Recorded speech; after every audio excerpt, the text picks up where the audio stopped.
এই যে আমরা হলো গ্রামের মানুষ, কিভাবে কাজ কাম করি আপনারা দেখতে থাকুন।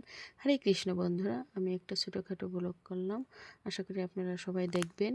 এই যে আমি উঠেছি রাত আজকে 5টায়, কারণ আজকে দেবো ডাইলের বড়ি।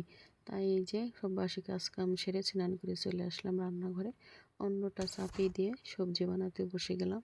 আজকে রান্না করবো এই যে পালং শাক, আর এই যে আমি রান্না করব ফুলকপির ডালনাও। এগুলো সব সবজিগুলো আমি ভালো করে ধুয়ে নিচ্ছি।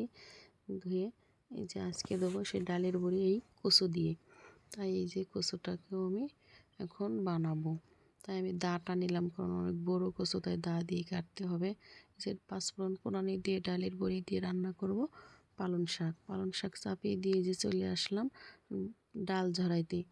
কারণ এই ডাল ঝরিয়ে দিতে হবে আমার শ্বশুরমশাইয়ের কাছে। শ্বশুরমশাই এই ডালগুলো মেশিনে ভাঙাবে, কারণ আগে আমরা এই ডালের বড়ি কিন্তু শিল নোড়ায় বেটে দিছি, কারণ এখন আমাদের মেশিন হয়েছে, তাই আমরা মেশিনে ভাঙিয়ে দিই, এখন আর সেই কষ্ট নেই।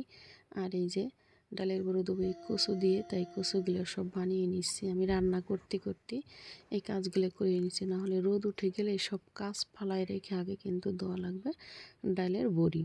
তাই এই যে কচুগুলো এখন আমি কুড়াবো। আর এরকম কচু দিয়ে বড়ি কোন কোন জায়গায় দেয় কমেন্টে জানাবেন তো। এই যে আমার ফুলকপির ডালনা বড়ি দিয়ে রান্না করব। আর আমি এই যে হাত কভার দিয়ে কুড়াচ্ছি, কারণ না হলে অনেক হাত চুলকায়, মানে শুধু হাত দিয়ে যদি আমি কুড়াই, তাই হাত কভার দিয়ে আজকে আমি এটা কুড়াচ্ছি। আমার বড়মশাই যে বিদেশ থেকে হাত কভারটা আনিছিল। আর এই যে আমার কচু কুড়ানো কমপ্লিট। আর আমি কচু আর ডাল মিক্স করে নিয়ে ফেনাতে বসে গেলাম। রোদ উঠে গেছে, কারণ আজকে ভগবানের সেবাও দিইনি। আমি এই যে ডালের বড়ি দিতে বসে গেলাম। এই ফেনাতে কিন্তু খুবই কষ্ট ডালের বড়ি দিতে, হাতটা না ভেঙে আসে। এই যে আমি টিনে দিয়ে দিলাম বড়ি, এক টিন কমপ্লিট করে এই যে দিয়ে দিচ্ছি। এবার অল্প একটু রয়েছে, আর দিয়ে দিচ্ছি কুলোতে। আর দেখতে দেখেন কত সুন্দর লাগছে। আমরা গ্রামের মানুষ, দেখেন কিভাবে কাজ কাম করি, সারাটা দিন আমাদের এরকমভাবেই যায়। আর আমি যে আগে দিয়েছিলাম যে বড়িগুলো, এইগুলো আজকে রোদ দিচ্ছি, কারণ আজকে ভালো রোদ উঠেছে। আর এই প্রতি মাসে মাসেই কিন্তু এরকম রোদ দিতে হয়, না হলে বড়ি গন্ধ হয়ে যায়।